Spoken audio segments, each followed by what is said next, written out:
ये है कि अगर सब अच्छा चल रहा होगा, सब सारी सुख सुविधाएं लोगों को मिल रही होंगी, इजीली एक्सेसिबल होंगी, तो वे बिना प्रेशर के वो हम्म।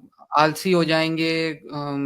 और क्वालिटेटिव जो चीजें हैं, मतलब उनका जीवन जो है वो पतन की तरफ चला जाएगा, क्योंकि एक जो है भौतिक सुख सुविधाएं सारी इजीली मिल जा रही हैं। और अगर कोई प्रेशर नहीं है तो आदमी काम नहीं करेगा। और वो ऐसे एग्जाम्पल भी देते हैं कि भाई इंसेंटिव के बिना आदमी काम नहीं करता है। उसको कोई ना कोई डर बना रहना चाहिए, कोई ना कोई लोभ बना रहना चाहिए, तभी वो पार्टिसिपेट करता है, वरना सब कामचोर हो जाएंगे। ये एक बात है। और ये कि हम्म। जो संपूर्ण समाधान व्यवस्था है, वो जैसे बोलते हैं कि भौतिक सुख सुविधाएं ही तो आप अरेंज कर रहे हो, रिसोर्सेज के ये से फिजिकल कंफर्ट्स। और व्हाट हम्म। अबाउट दूसरे जो सुख होते हैं, इमोशनल और मतलब खाली भौतिक सुख सुविधा दे देने से जीवन नहीं सुलझ जाएगा, ऐसी बात रखते हैं। जी जी। हाँ। हम्म। हाँ, तो इसको अभी छोटे रूप में अभी हम लोग समझ लेते हैं एज ए इंट्रोडक्शन। देखो, जब वो सिस्टम परतंत्रता वाला होता है, परतंत्रता वाला मतलब बाध्यकारी, जो आपके हिसाब से नहीं है, तो उसमें अगर उसमें सीधी सी बात है, आपको कोई जो काम करने को मिलेगा, क्योंकि बिना काम करे तो कोई चीज पैदा होती नहीं है दुनिया में, कोई सुख सुविधाएं पैदा होती नहीं है। लेकिन स्वतंत्र वाले सिस्टम में और परतंत्र वाले सिस्टम में एक अंतर है। परतंत्र वाले सिस्टम में आपको काम भी आपके हिसाब से नहीं मिलेगा, तो आपको उसमें परतंत्रता महसूस होगी, माने बुरा महसूस होगा, दुख महसूस होगा, जो कि आप नहीं चाहते। तो आप उससे बचना चाहते हैं, या आपको जितना कम से कम करना पड़े, या उसमें लोगों को कोई इंसेंटिव डालना पड़ता है कि ठीक है भाई, ये तो आपके लिए काम बोरियत है, इसमें तो आपको मजा नहीं आ रहा है, लेकिन हाँ, इससे आपको इतनी इनकम जरूर मिल जाएगी, पैसे आपको ज्यादा मिल जाएंगे अगर ये आप टारगेट पूरा कर देते हैं, कि आप जो दूसरे सुख हैं, जैसे कोई प्रोडक्ट्स एंड सर्विसेज है, वो आप खरीद पाएंगे, अच्छा घर आप बना पाएंगे, अच्छी क्वालिटी का भोजन खरीद पाएंगे, अच्छी क्वालिटी के कपड़े खरीद पाएंगे, या ये खरीद पाएंगे या वो खरीद पाएंगे। ऐसा लोभ आपको वो देते हैं, लोभ मतलब सुख। हाँ, आदमी को सुख का ही लोभ होता है और दुख से भय होता है। तो और और या वो देखते हैं कि आप, वही बोलते हैं आप इस दुख से बच जाएंगे, मतलब अगर आप ऐसा नहीं करेंगे तो आपको कंपनी से निकाल देंगे, कंपनी से निकाल देंगे मतलब जॉब चली जाएगी, जॉब चली जाएगी मतलब सैलरी नहीं आएगी, सैलरी नहीं आएगी मतलब उन सुखों को प्राप्त नहीं कर पाएंगे जिनको आप प्राप्त करना चाहते हैं। तो इस बात का भय होगा। तो कुल मिला के सुख मिलने का लोभ और सुख न मिलने का भय, या दुख मिलने का भय, इसी इसी में आप स्वतंत्रता और परतंत्रता को आप समझ लें। तो काम चोरी कहाँ कहाँ हमारे अंदर पैदा होती है या पैदा होनी शुरू होती है। काम चोरी का मतलब है कि कोई ऐसा काम हमें करने को मिल रहा है जो हम नहीं करना चाहते, जो हमारे स्वतंत्रता के अकॉर्डिंग नहीं है, हमारे व्यक्तित्व के अकॉर्डिंग नहीं है, हमारे जैसा काम मैं करना चाहता हूँ। क्योंकि सुख केवल सुख सुविधाओं में नहीं होता है, सुख हमारे हिसाब के काम करने में भी होता है। कई कई प्रकार के सुख होते हैं, या बाद बाद में जानेंगे। जैसे कुछ जानने का सुख होता है, सुख सुविधाओं को उपभोग करने का सुख होता है, खेलने का सुख होता है, ऐसे ही कुछ करने का भी सुख होता है, कर्म करने का भी अपना एक सुख होता है। मगर वो कब होता है? जब वो हमारे हिसाब से मिले, माने जिसमें मेरी रुचि है, मुझे वो करने को मिले तो मुझे उसमें सुख होगा। जैसे मेरा जिस चीज को खाने में मेरी रुचि है, मुझे वो मिले तो मुझे उसमें सुख होगा। अगर मुझे कुछ ऐसा खाने को दे दिया जाए तो मैं ऐसे यहाँ नहीं खाऊंगा, और ढंग से भी नहीं खाऊंगा, पूरा भी नहीं खाऊंगा। माने जैसे आप काम चोरी बोल रहे हैं, वैसे ही खाना चोरी हो जाएगी, भोजन चोरी के। अब भोजन खाने में जो है चोरी हो रही है, मतलब जितना भोजन इसको खाना चाहिए ये इतना भोजन नहीं खा रहा है। भाई कैसे खाऊंगा उतना भोजन मैं, आप बताओ, जब वो मेरे हिसाब का ही नहीं है। तो मैं तो उसको खाने से बचूंगा। स्वादिष्ट भोजन को मैं 3 टाइम खाता, तो इसको 2 टाइम या 1 टाइम से काम चलाऊंगा, या थोड़ा थोड़ा खाऊंगा कि बस ठीक है, मैं मर ना जाऊं इतना खाऊंगा। क्योंकि अरुचिकर भोजन, अस्वादिष्ट भोजन, और जो स्वास्थ्यकारी नहीं है, ऐसे भोजन को मैं ज्यादा क्यों खाऊंगा? उसमें तो मैं भोजन चोरी दिखाऊंगा ना, मतलब पूरा भोजन नहीं खाऊंगा, समय से नहीं खाऊंगा। तो वैसे ही अगर खराब व्यवस्था है और मुझे मेरे हिसाब का काम कर्म नहीं मिलता है, तो मैं उसमें काम चोरी दिखाऊंगा, आलस से दिखाऊंगा, उसको समय पर नहीं करूंगा, नहीं करना चाहूंगा, मजबूरी में ही करूंगा।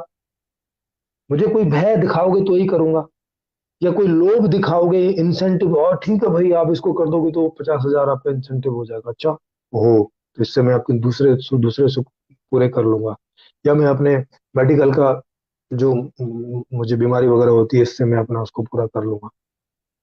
तो इसलिए खराब व्यवस्था में यही तरीका होता है, इसीलिए खराब व्यवस्था में ये तरीके इस्तेमाल किए जाते हैं। लेकिन इसका ये मतलब नहीं है कि ये हमारा स्वभाव है। इसका मतलब इतना सही है कि हमें हमारे हिसाब का कर्म करने को नहीं मिल रहा है, तो हम कामचोरी हमारे अंदर देखी जा रही है, या हम कामचोरी जैसा व्यवहार कर रहे हैं। अगर व्यवस्था ऐसी है कि हमारे हमारी जिसमें रुचि है उसी तरह का काम करने को मिले, तो जैसे मैं रुचिकर भोजन को पर्याप्त मात्रा में खाऊंगा, जब तक मैं तृप्त नहीं हो जाऊं, रुचिकर ठंडाई को मैं पर्याप्त मात्रा में पीऊंगा, जब तक मुझे लगे कि मुझे और पीनी है, तब तक पीऊंगा, जब लगे कि हाँ पर्याप्त हो गया तभी इसको छोड़ूंगा। तो वैसे ही काम को भी मैं उतनी पर्याप्त मात्रा तक करूंगा जितना मैं लगे, और वो काफी ज्यादा होगा। जैसे भोजन नाक तक हो जाएगा तभी छोड़ूंगा, ठंडाई नाक तक हो जाएगी तभी छोड़ूंगा, मतलब पर्याप्त हो जाएगी। तो वैसे ही काम में भी ऐसा है कि अगर मुझे मेरे हिसाब का काम मिले, तो मैं उसे तब तक करूंगा जब तक मुझे उसमें जो है मैं थक नहीं जाता, है ना। जैसे पेट जब तक नहीं भर जाता, तो जब तक थक नहीं जाता, क्योंकि मुझे उसमें करने में मजा आता है। जैसे क्रिकेट खेलते हैं बच्चे 7 7 8 8 घंटे तक क्रिकेट खेलते रहते हैं, क्योंकि उसमें थकना इतना आसान नहीं होता। फुटबॉल में तो 1 घंटे में थक जाते हैं, क्योंकि दौड़ना वोड़ना वो सब, हॉकी फुटबॉल कबड्डी, इसमें बहुत तेजी से होता है, तो 1 घंटे में आदमी थक जाता है। तो तो वो काम के ऊपर डिपेंड करेगा कि कौन सा काम है जिसमें आदमी जब तक थक नहीं जाएगा तब तक वो उसको करता रहेगा। ये स्वभाव है। तो काम चोरी कोई हमारा स्वभाव नहीं है। और इंसेंटिव क्या है? इंसेंटिव यही है कि उसे करने में हमें मजा आता है। मजे के लिए ही तो सारे काम करते हैं। आज भी जो आप इंसेंटिव दे रहे हैं वो किस लिए दे रहे हैं? दूसरे मजे करने के लिए दे रहे हैं, दूसरे मजे जो मैं उस पैसे से खरीदूंगा, वही तो इंसेंटिव है। तो अल्टीमेटली हमारा इंसेंटिव क्या है? कि हमें ज्यादा से ज्यादा सुखी होना, ज्यादा से ज्यादा मतलब पूर्ण सुखी होना, क्योंकि पूर्ण से ज्यादा तो हम चाहते भी नहीं। तो पूर्ण सुखी होना हमारा इंसेंटिव है। और अगर कोई व्यवस्था हमें पूर्ण सुख दे रही है हर तरह से, तो वहां कामचोरी जैसी चीज नहीं आएगी। वहां जो है ज्यादा काम हम लोग करेंगे, बल्कि बल्कि ऐसा होगा कि आदमी बोलेगा भाई मुझे तो काम करने में मजा आ रहा है, लेकिन वो बोलेंगे कि भाई नहीं, लेकिन जरूरत नहीं है, बहुत प्रोडक्शन हो गया है, इतने की मांग भी नहीं है। ऐसा उल्टा होगा, उसमें हमें मशीनें कम करनी पड़ेंगी ताकि आदमी पूरा मजा ले पाए उसका। नहीं तो क्योंकि अभी टेक्नोलॉजी का युग है, मशीनें हम कितनी भी बढ़ा सकते हैं, आदमी को तो उतने काम करने की जरूरत भी नहीं है। अगर फिर भी काम करने में मजा आता है, तो हमें आदमी के काम के लिए करना पड़ेगा। खाली मशीनें उन चीजों में रखनी पड़ेंगी जहां बहुत हार्ड है, आदमी कर ही नहीं पाता, बहुत जल्दी थक जाता है,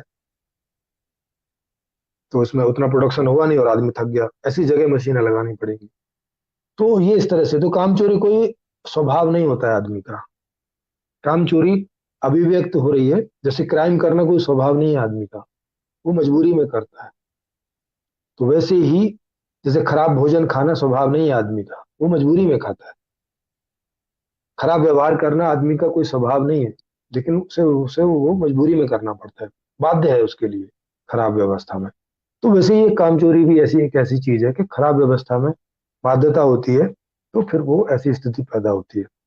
तो ये आपका पहला पॉइंट हो गया। दूसरा पॉइंट है कि भाई लोग कह रहे हैं कि चलो आप तो भौतिक सुख सुविधाओं की बात कर रहे हैं सर, आप आध्यात्मिक सुख सुविधा की बात नहीं कर रहे, भावनात्मक सुख सुविधा की बात नहीं कर रहे, या साइकोलॉजिकल मानसिक सुख सुविधा की बात नहीं कर रहे। नहीं सर, हम लोग सारी बातें कर रहे हैं, लेकिन ये सारी जो सुख सुविधाएं हैं, ये सब डिपेंड करती हैं भौतिकता पर।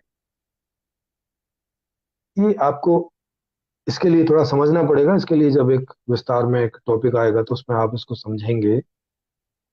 जैसे यहाँ मैंने अभी आपको समझाया कि ये जो शरीर है ये भौतिक है और ये आधार है सब चीज के, चेतना का भी आधार है।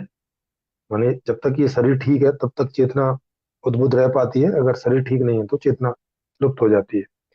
या अगर आपके शरीर को हम बहुत एक दर्द बढ़ा दें तो एक लेवल तक जहां तक वो सहन करेगी वहां तक चेतना रहती है, उसके बाद अगर दर्द बढ़ाया, दुख बढ़ाया तो चेतना विलुप्त हो जाती है, चेतना समाप्त हो जाती है। ऐसा सिस्टम है इस बॉडी। तो जैसे इस ये बॉडी, ये मटेरियल आधार है चेतना का, इच्छा करने का, क्योंकि चेतना होगी तो इच्छा होगी, इच्छा होगी तो सुख दुख होंगे, सुख दुख होंगे तो सभी प्रकार के सुख दुख होंगे। तो मटेरियल से ही सारा होता है। जैसे आध्यात्मिक शांति क्या होती है? आध्यात्मिक शांति ये होती है कि भाई मुझे कोई चिंता फिक्र नहीं है, ना कोई फ्यूचर इनसिक्योरिटी है, ना कुछ है, मजे से जी रहा हूँ। जब जो इच्छा पैदा होती है मैं पूरी कर लेता हूँ, कोई भी टाइप की। तो मैं अंदर से एकदम शांत रहता हूँ। तो ये ये किस बात से मुमकिन हो जा रहा है? ये इसी स्थूल, इसी भौतिकता की व्यवस्था से मुमकिन हो रहा है। अंदर टेंशन परेशानी, वो शारीरिक हो या मानसिक हो या भावनात्मक हो या चेतनात्मक हो, वो क्यों पैदा हो रही है? क्योंकि उस तरह की जब इच्छाएं पैदा हो रही हैं और उनकी पूर्ति नहीं हो रही तो ऐसी ऐसी प्रॉब्लम हो रही है कि मुझे संबंधों की इच्छा हो रही है मगर संबंध नहीं मिल रहे, तो भावनात्मक समस्या पैदा हो रही है। अब संबंध कौन है? संबंध माने किसी दूसरे जीवित आदमी के साथ संबंध। दूसरे जीवित आदमी क्या है? मटेरियल है। मटेरियल ही है ना आपके लिए वो। आपके लिए वो उपभोक्ता की वस्तु है। जिस बात के लिए आप उसकी इच्छा कर रहे हैं, उसके साथ रहने की इच्छा कर रहे हैं, उसके साथ सहवास की इच्छा कर रहे हैं, वो तो मटेरियल ही है ना। वो नहीं होगा तो उसके अंदर जो आपको कुछ अच्छा आदमी जैसा, कुछ चेतना जैसी, कुछ उसकी एक्टिविटी, वो सब कहाँ आपको फील करेंगे? ये तो ये सारी एक्टिविटी, सब कुछ, ये सब इसी आधार से हो पाता है ना, कि उसका भौतिक आधार। तो इसीलिए जब हम लोग बात कर रहे हैं तो चूंकि हम लोग बेस की बात कर रहे हैं, मूल की बात कर रहे हैं, तो आपको पता चलेगा कि ये सभी प्रकार के जो खेल हैं, जैसे चेस, चेस एक खेल है जो आत्मिक लेवल का खेल है, कॉन्शियस लेवल का खेल है। तो अब वो भी हम कब खेल सकते हैं? वो भी हम तब खेल सकते हैं कि उसे खेलने वाला कोई हो, आदमी हो या कंप्यूटर हो, उसके पीसीज हो, उसका चेस बोर्ड हो। ये सब तो मटेरियल है ना। अगर ये नहीं होगा तो मैं कैसे खेल पाऊंगा? अगर दूसरा आदमी नहीं होगा तो मैं इमोशनल लेवल के जो इच्छाएं वो कैसे पूरी कर पाऊंगा? अगर खेल इत्यादि, मूवी, ये सब नहीं होंगे तो मैं मानसिक इच्छाएं कैसे पूर्ति कर पाऊंगा? तो ये सब तो मटेरियल ही है ना। मेरी जो पूर्ति हो रही है उसमें मटेरियल ही बेस बन रहा है सब जगह, सभी प्रकार के सुखों में। तो इसीलिए ये जो भी लोग ऐसा कोई बोलते हैं या ऐसा सुनते हैं, या आप तो एक भौतिक सुख सुविधा की बात करें, तो उन्हें एक्चुअली समझ नहीं है जीवन की। उन्हें ये समझ नहीं है कि वो किस बात को भौतिक बोल रहे हैं और किस बात को आध्यात्मिक। आध्यात्मिक बिना भौतिक के संभव नहीं है। जी।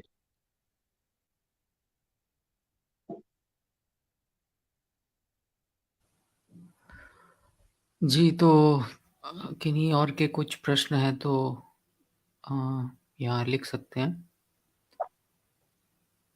और और ऐसे बहुत सारे भ्रम हैं जो इस शिविर के दौरान, अगर आप लगातार बने रहते हैं तो बहुत सारे भ्रम हैं जो आप देखेंगे कि समाज में चल रहे हैं सत्य के जैसे। लोग उनको सत्य के रूप में ले रहे हैं, ट्रुथ के रूप में, कि ये तो वास्तविकता है। लेकिन इस शिविर के दौरान आप इसको समझेंगे और तो आपको अच्छे से समझ में आ जाएगा कि अरे ये तो भ्रम है, मतलब ये वास्तविकता नहीं है, वास्तविकता तो कुछ और है। और ये समझने के बाद में आपके अंदर का जो व्यवहार है वो ऑटोमेटिक रूप से चेंज होगा। आज की खराब व्यवस्था में भी आप उतना कम दुखों को पैदा करेंगे अपने लिए भी, दूसरों के लिए भी, और थोड़े से ज्यादा सुखों को पैदा करेंगे अपने लिए भी, औरों के लिए भी, बजाय जैसा आप आज कर रहे होंगे। क्योंकि समझ का भी एक थोड़ा सा रोल होता है। स्थिति परिस्थितियां और वो सब तो है ही मेन बात, मगर एक समझ का भी रोल है। समझ का रोल होने से ये थोड़ा रहता है कि भाई अगर हम इस चीजों को समझते हैं तो थोड़ा पेशेंस हमारे अंदर आ जाता है। हमें पता है कि भाई ये तो होगा ही, इससे हम भाग नहीं सकते, तो उसे हम एक्सेप्ट कर लेते हैं। एक्सेप्टेबिलिटी बढ़ जाती है उस बात की। उस वजह से दुख कम हो जाता है और सुख थोड़ा सा बढ़ जाता है। लेकिन थोड़ा सा, ये अल्टीमेट रूप से नहीं हो सकता केवल समझ के आधार से। अल्टीमेटली तो आपको व्यवस्था ही ठीक करनी पड़ेगी, तभी होगा।